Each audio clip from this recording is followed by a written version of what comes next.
Dans l'impasse dans laquelle tu es, dans cette situation, le Seigneur te dit: «Fais-moi confiance». Il est le maître des situations et des circonstances. Il est celui qui va combattre pour toi. Le Seigneur va agir parce qu'il est fidèle, c'est son nom.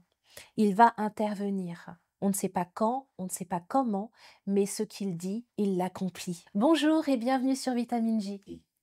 Aujourd'hui, j'ai le plaisir de vous accompagner dans cette méditation du psaume 35.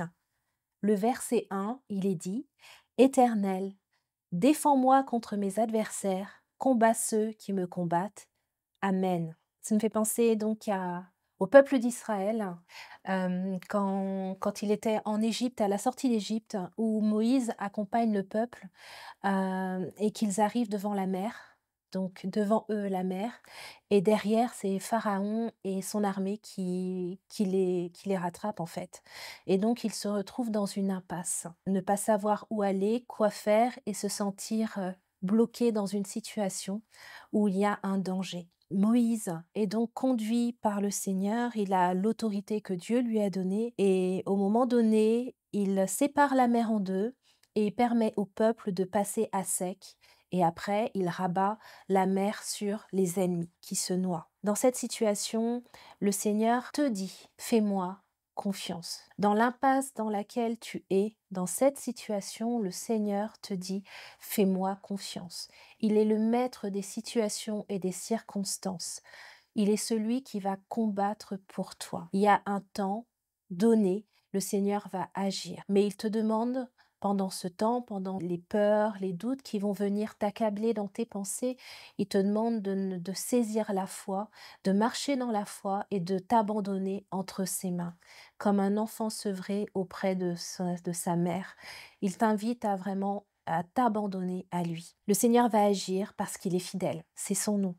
Il va intervenir. On ne sait pas quand, on ne sait pas comment, mais ce qu'il dit, il l'accomplit. Ça, c'est la vérité. Et il te demande de garder le silence. Ce silence représente faire silence dans ton cœur, dans ta tête, lutter contre toutes ces pressions qui sont là et qui t'influent dans tes pensées, rejeter les mensonges de l'ennemi. Tout ça, c'est un combat en fait. C'est le seul combat que le Seigneur il te donne parce que le reste, il l'accomplit. Tout est accompli à la croix. Jésus a combattu le combat pour nous. Il a été jusqu'à la croix par amour pour chacun d'entre nous et il a vaincu la mort.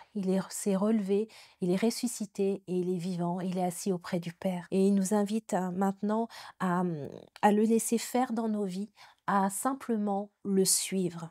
Une foi ferme, c'est la foi qui attire Dieu. C'est ta foi qui attire Dieu. Et c'est pas l'incrédulité. C'est la foi qui va lui permettre d'agir.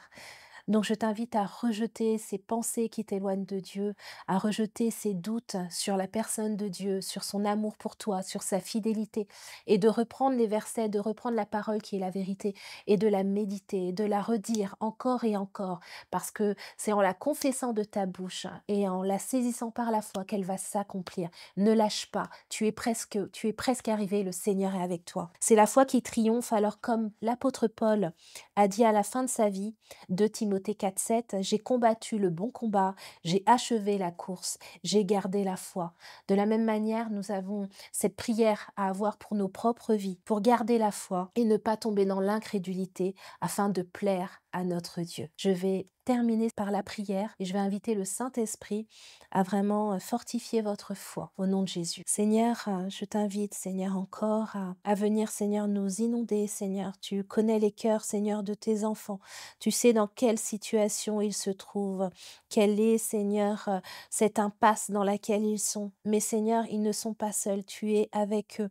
Et Seigneur, au temps voulu, Seigneur, tu vas intervenir et tu vas les faire traverser, Seigneur, passer de l'autre côté, Seigneur, sans qu'il y ait, Seigneur, de ravages dans leur propre vie. Seigneur, merci Père, parce que tu agis et Seigneur, je prie afin que leur foi soit simplement ferme en toi, afin, Seigneur, qu'ils ne laissent pas l'incrédulité, la peur leur voler ce que tu leur as donné. Au nom puissant de Jésus, merci Père. Amen. Soyez bénis, fortifiés, encouragés à poursuivre le chemin avec notre Seigneur. Je vous dis à bientôt.